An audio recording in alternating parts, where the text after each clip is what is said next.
Hello kids, আসসালামু আলাইকুম। আজকে আমি তোমাদের সাথে শেয়ার করব শিশু পার্কের কিছু রাইডসের নাম। এটা হলো মেরি হর্স রাইড। এখানে বিভিন্ন কালারের হর্স থাকে। হর্স অর্থ ঘোড়া, স্লাইডার অর্থ sleeper,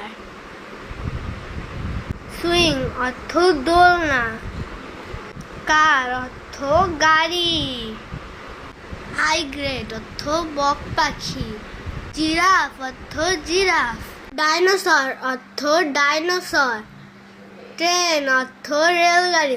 okay, bye bye and subscribe my channel. Thank you. Hello kids, আসসালামু আলাইকুম। আজকে আমি তোমাদের সাথে শেয়ার করব শিশু পার্কের কিছু রাইডসের নাম। এটা হলো মেরি হর্স রাইড।